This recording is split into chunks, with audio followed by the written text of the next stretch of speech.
प्रिय छात्राओं, छात्रों, मित्रों, हमने भिखारीदास के काव्य के 2 वीडियो अब तक अध्ययन के बनाए हैं या 2 वीडियो में उनका अध्ययन किया है।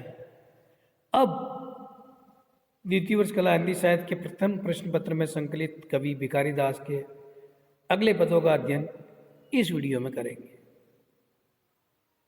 मैं professor Madan Lal Khatri, associate professor Hindi, वीर बाला कालीबाई राजकीय कन्या महाविद्यालय डूंगरपुर, जीजीटीयू बांसवाड़ा के पाठ्यक्रम में संकलित प्रथम प्रश्न पत्र की पुस्तक रीति काव्य संचयन के अनुसार हम भिखारीदास के संकलित काव्य का अध्ययन कर रहे हैं। मित्रों,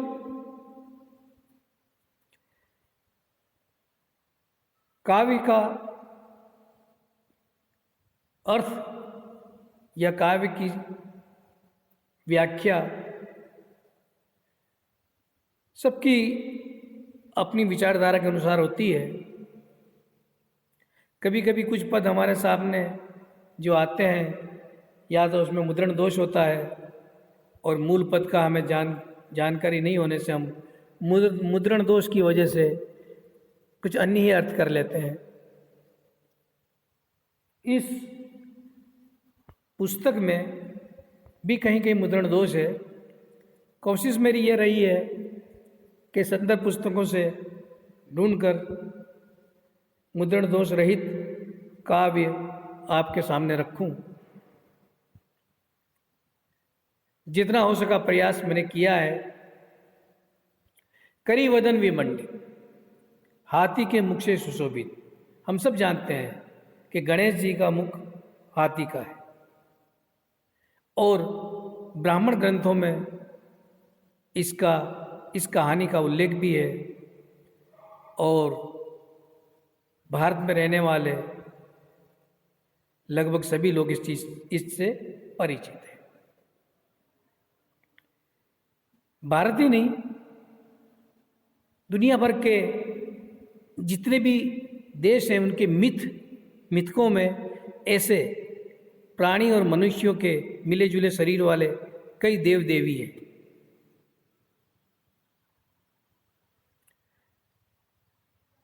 तो यहाँ करिवदन विमंडित, हाथी के मुख से सुशोभित, ओज अखंडित, अखंडित ओज से भरे। ओज गुण है जो वीर रस, रौद्र रस आदि के अंदर आता है, यानी वीरता से, अखंडित वीरता से भरे हुए, पूर्ण पंडित, पूर्ण विद्वान, ज्ञाता।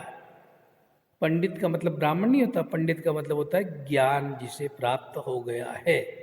पंडित आप भी हो सकते हो। ज्ञान परे और ज्ञान से भी परे है, जिनको जानना ज्ञान से भी आगे की बात है।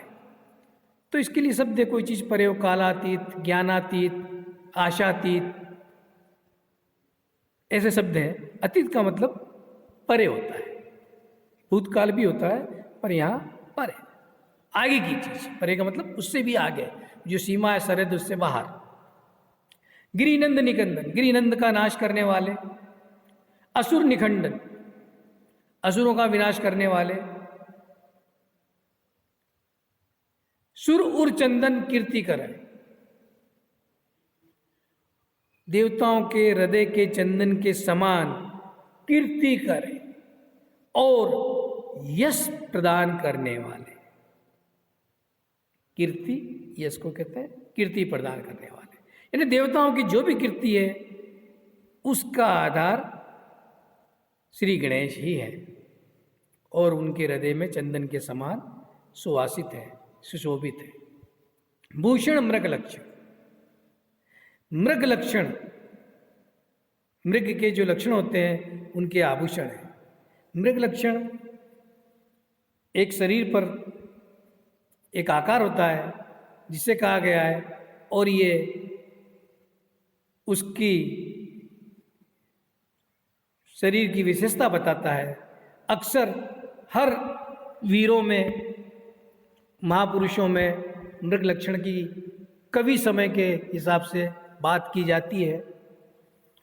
वीर विलक्षण और अद्भुत वीर है, यानी गणेश जी वीर भी विलक्षण है, विलक्षण अद्भुत।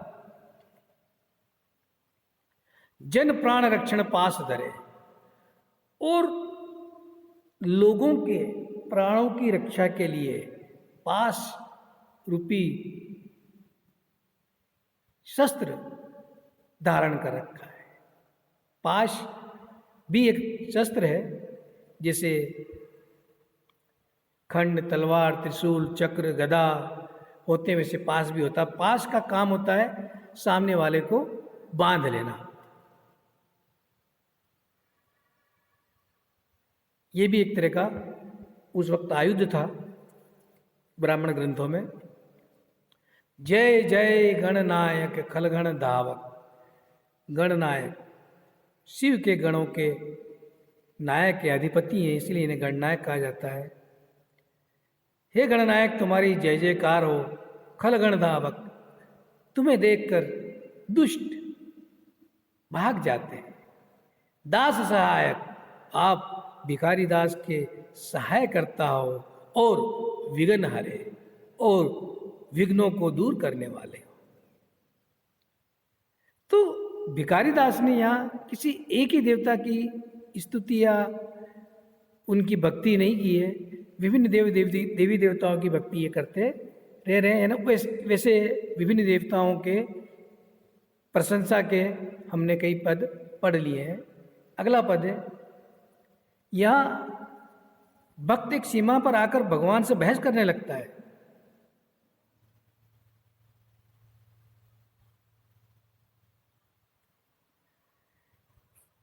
पुराने प्राचीन समय में ऐसी मान्यता थी कि भक्त भगवान से ऐसा जुड़ जाता है मनोवैज्ञानिक तरीके से कि उससे बहस करने लगता है।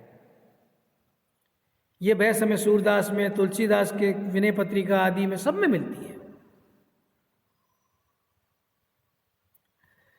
तो यहाँ जो पे आदि ही निठुरन हो, निठुर न हो, आदि ही न निठुरन, निठुर न होते हरि। भक्त उलाहना दे रहा है कि ईश्वर भगवान अगर शुरू से ही निष्ठुर नहीं होते, मतलब उनका तो शुरुआत ही निष्ठुर है, मतलब गुणी पहला गुणी निष्ठुर है, आज से नहीं है, वो हमेशा से है। मेरी बात ऐसी निठुराई क्यों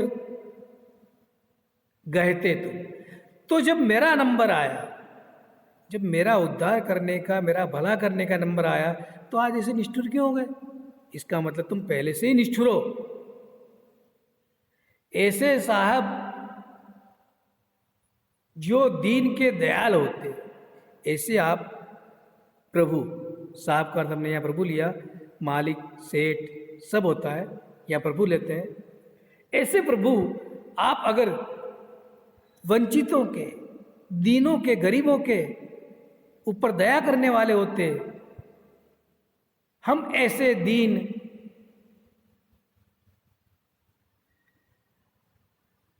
अधीन हवे हवे रहते। क्यों अधीन हवे हवे रहते?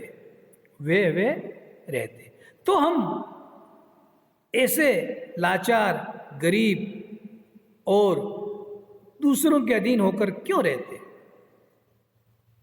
यानी ईश्वर अगर दीनों पे दया करता तो हम पर भी अभी तक उसने दया कर दी होती, और हमें ऐसे व्याकुल और दूसरों के अधीन रहने की आवश्यकता नहीं पड़ती, दूसरों का मुंह ताकने की आवश्यकता नहीं पड़ती। जिसिन की रीति है जो औरतें निभाए जसो, जिसकी जैसी आदत होती है वह वैसा ही निर्वाह करता है, वह वैसा ही रहता है। तुमको क्यों न एती बार और ले निभाते?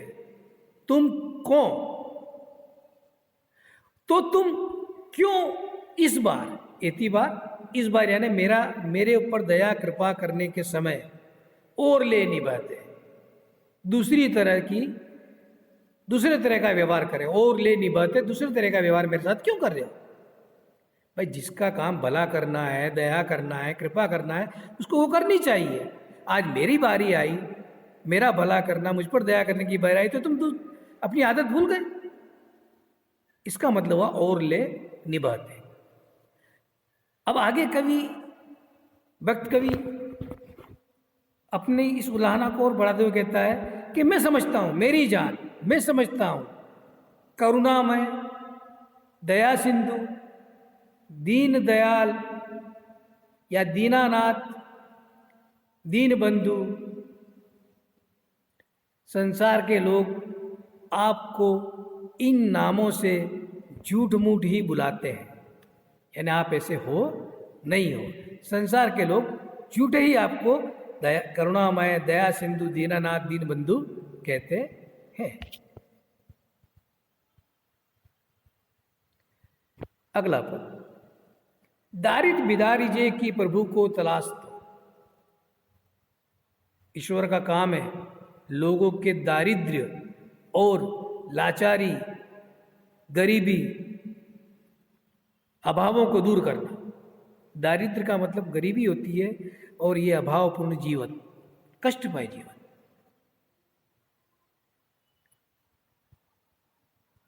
कष्टमय जीवन तो और किसी कारण से किसी का भी हो सकता है, मगर लगभग गरीबों का जीवन बड़ा ही कष्टमय और दुभर होता है। तो अगर आपको ईश्वर दरिद्रता दूर करने की तलाश है, मतलब आप ढूंढ रहे हो कि कौन दरिद्र है और कौन लाचार है, मैं उसकी लाचारी और दरिद्रता दूर करूं। हमारे यहाँ आंगन दारिद्र की खान है, तो मेरे यहाँ देखो, मेरे आंगन में तो दरिद्रता भरी पड़ी है, उसकी पूरी खान है, करो दूर इसे।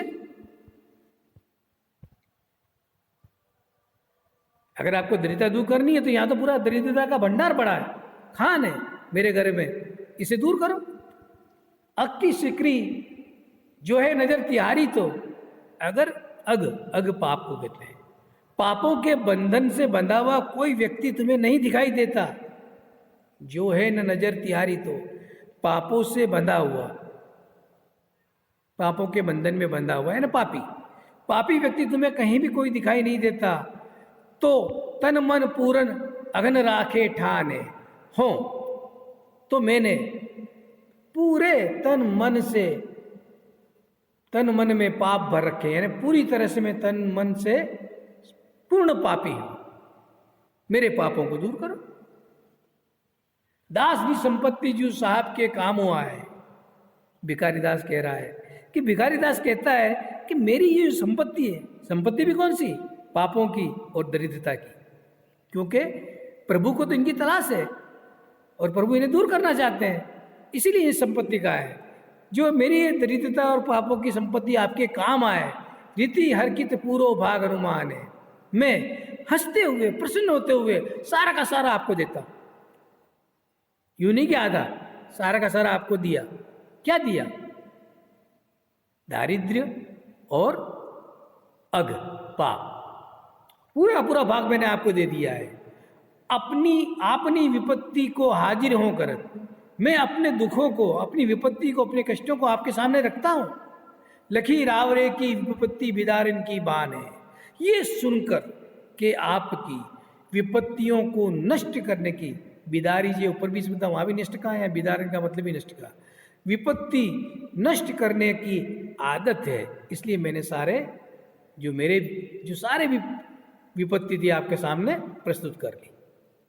राम को दास कहावे सब जग, सारा संसार, अगला पद पढ़ रहे अपने 9वां, सारा संसार अपने आप को राम का दास कहता है। दास हूं रावरो दास नियारो, लेकिन आपके दासों में भी मैं भिखारी दास एक अनोखा न्यारा ही सेवक हूं, दास हूं आपका।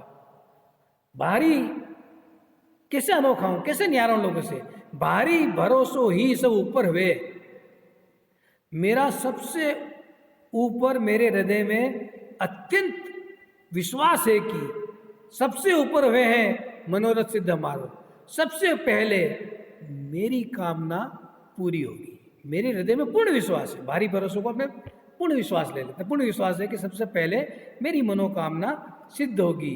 राम आदेवन के कुछ गाले भले, राम ने, गाले शब्द अक्सर ब्रिज भाषा में आता है। या गाले का मतलब नष्ट करना हम लेते हैं कि राम ने भले ही कुछ राक्षसों को मारा हो, भयो वो देवन रखवारो, और इस तीनों लोगों में, लोग तीनों लोग शब्द तो यहाँ के है नहीं है, लेकिन वे देवों के रखवाले, देवों के रक्षक कहलाए। कौन? राम। कुछ राक्षसों का संहार करके देवों के रक्षक कहलाए। दारिद्र गालिबो दीनन पालिबो, लेकिन दरिद्रता को नष्ट करना और दीनों का पालन करना, गरीबों का पालन करना, उनका ध्यान रखना। राम के नाम है काम त्यारो, राम नाम ये तेरा काम है। राम अलग है और राम नाम अलग है। राम नाम लेने से ही ये सारी चीजें नष्ट हो जाती है, यानी राम से भी ऊपर राम का नाम है। अगला पद हम पढ़ते हैं। भाल पे जाके कला निधि है, जिसके मस्तक पर कला निधि। कला निधि चंद्रमा को कहते हैं। 16 कलाओं का स्वामी कहा जाता है चंद्रमा को। और 16 कलाएं आपकी जानकारी में मैं ये बता दूं कि एकम से लेके पूनम तक और उसके बाद अमावस तक, ये 16 कलाएं हैं। तरह तरह के मतलब चांद के आकार होते हैं, इसलिए चंद्रमा को कला का स्वामी कहा गया है। जिसके सिर पर चंद्रमा है वो साहिब ताप हमारे हरे हो, वह ईश्वर। साहिब का अर्थ पहले भी हमने प्रभु लिया था, यहाँ भी हम ईश्वर ही ले रहे हैं। वह साहिब, वह ईश्वर हमारे, मेरे कष्ट, ताप, मुसीबत है। ताप का अर्थ तो होता है गर्मी, लेकिन संताप लेते हैं, संताप का मतलब होता है कष्ट। ताप का, मेरे संताप वे दूर करेंगे। पहले पदों में राम और गणेश की थी, यहाँ फिर शिव की स्तुति वापस शुरू हो गई। ये भगवान शिव के बारे में बात करें। अंग में जाके विभूति भरी, जिसके शरीर पर, अंग अंग पर भभूत भस्म लगी हुई है, विभूति भस्म लगी हुई है। वो संपत्ति भवन में भूरी भरुग, ऐसा मेरा ईश्वर, मेरे प्रभु शिव मेरे भवन, मेरे घर में अत्यधिक भूरी, बहुत सारी संपत्ति को भर देगा। मतलब संपत्ति से मेरा घर भर देगा। भले उनके शरीर पे भस्म हो, लेकिन वे मेरे घर को संपत्ति से भरेंगे, धन दौलत से भर देंगे। घातक है जो मनोभवक को, और जो मनोभवक, मनोभवक कामदेव को कहते हैं, और शिव ने कामदेव का विनाश किया था। जो कामदेव का नाश करने वाला है, मन पातक वाही के जार जर। ये मन पापी या पापी मन, उसी की चार ज्वाला में, तीसरे नेत्र से जो ज्वाला निकलती है, उसकी ज्वाला में जलकर यह खाक हो जाएगा। यानी मन के पाप कह दो या पापी मन कह दो। पातक का मतलब पापी, पाप है। मन के पाप उसी की ज्वाला से जलकर नष्ट होंगे। दास जो शीश पे गंग धरे रहे, भिखारी दास कह रहे हैं, हे भिखारी दास, जिसने स्वयं अपने मस्तक पे गंगा धारण कर रखी हो। कौन सी गंगा? जो गंगा सबका उद्धार करती हो, उसी गंगा को उन्होंने अपने मस्तक पे धारण कर रखा है। गंगा में नहाने से लोगों के पापों का उद्धार हो जाता है, ऐसा ब्राह्मण ग्रंथों में निरूपण है। तो उन्हीं ब्राह्मण ग्रंथों का आधार लेकर कहता है कि जिसने स्वयं गंगा को धारण कर रखा है, जो लोगों के पाप दूर करती है, तो अब बताओ ऐसे प्रभु शिव की कृपा से कौन ऐसा है जिसका उद्धार नहीं होगा। भूलियों फिरे, अगला पद, ब्रह्मजाल में जीव। हे जीव, संसार के समस्त जीव के साथ साथ अपने जीव को भी कह रहे हैं, अपने मन को भी कह रहे हैं, हे जीव, तू भ्रम की जाल में, भ्रम के बंधन में भूला हुआ खो गया है, भूल भुलैया में खो गया है। सुख्याल की खाल में फूलो फिरे, कल्पना की। सुख्याल का अर्थ मैंने यहां कल्पना लिया। कल्पना लोक में खाल का मतलब शरीर होता है, आवरण होता है यहाँ। तो कल्पना लोक में, अपने मैंने लोक कर लिया, तो कल्पना लोक में फूलियो फिरे, फूला हुआ फिरता है, मतलब प्रसन्न होकर घूम रहा है। प्रसन्नता से फूला नहीं समा रहा है और कल्पना में, कल्पना लोक में विचरण कर रहा है। संसार की मोह माया के बंधन और इनका उपभोग करना या इनके बारे में सोचना सुख्याल की खाल है। भूत जो 5 लगे मजबूत। अब यहां 5 भूतों की बात की है, तो अक्सर पंच महाभूतों की जिक्र होना चाहिए, लेकिन पंच महाभूत तो हमारा शरीर है। ये शरीर किसमें बंधा हुआ है? ये शरीर 5 भूतों से, 5 ऐसे दुष्टों से बंधा हुआ है। वो है काम, क्रोध, मद, लोभ, मोह। इनमें जो बंधा हुआ है, मजबूती से इनमें बंधा हुआ है। सो सांच अबूझ, यही तुझे सत्य को देखने नहीं देते, समझने नहीं देते। कहीं अबूझ लिखा है, मैंने अबूझ कर दिया है, कहीं संदर्भ ग्रंथ से प्राप्त नहीं किया, मगर अबूझ ठीक है कि जिसके बारे में तुझे समझ नहीं है, सत्य की तुझे अभी तक समझ नहीं है, सत्य तेरी समझ में आया नहीं है, कुनाच नचे हैं। और ये 5 काम, क्रोध, मद, लोभ, मोह, मैं पंच महाभूतों को नहीं कहूँगा, क्योंकि पंच महाभूत किसी भी तरह से तुम्हें सांसारिक मोह माया में नहीं बांधते। सांसारिक मोह माया में तो ये काम, क्रोध, मद, लोभ, मोह भी बांधते हैं। तुझे कुनाच नचा रहे हैं, मतलब गलत रास्ते पर चला रहे हैं। ईश्वर की ओर उन्मुख होने के बजाय सांसारिक मोह माया की तरफ उन्मुख कर रहे हैं। कान में आन रे दास कही, भिखारी दास के कान में आकर स्वयं उसकी आत्मा ने कहा, को कह राम का नाम ले तू, ईश्वर की भक्ति कर ले तू ही मन में पछते, नहीं तो वापस समय निकल जाने पर, अंतिम समय आने पर, ऐसा कुछ नहीं लिखा इसमें, लेकिन अंतिम समय आने पर तू मन में पछताएगा कि ओहो मैंने क्या किया, क्यों ईश्वर की आराधना नहीं की, क्यों ईश्वर का नाम नहीं लिया। ईश्वर का नाम लेने का मतलब नाम नहीं लेना, धर्म, समाज के लिए अच्छा व्यवहार करना, मैं ये समझता हूँ। जिससे समाज सुखी हो, जिससे हमारे लोग सुखी हो, ऐसा काम करना, यही धर्म है। काम के तेज निकाम तय, जो काम के तेज निष्काम, जो काम के तेज को निष्काम करते हैं, या जो निष्काम रूप से तेरे काम आने के योग्य प्रकाश पुंज के समान है, ऐसे बिना राम नाम जपे, बिनु राम जपे। फिर से देख लो, जो निष्काम है कि तेज रूपी तेरे काम आने लायक है, तेरे काम आएंगे, या काम का अर्थ वासना पाप कुछ भी नहीं ले रहे हम, काम का मतलब काम आने में ले रहे हैं। निष्काम, बिना किसी इच्छा के ईश्वर तेरी मदद करेगा। वैसे निष्काम भक्ति भी होती है, बिना किसी इच्छा के ईश्वर की आराधना करना निष्काम भक्ति कहलाती है। बिनु राम जपे, तो बिना राम का नाम जपे विश्राम न पै, तेरे मन को, तेरे जीव को, तेरी योनि को कहीं भी आराम, विश्राम नहीं मिलेगा। तो हे जीव, तेरे जो काम के हैं, जो तेज रूपी निष्काम है, उन्हें तू जपना, उनका नाम जपना शुरू कर ले।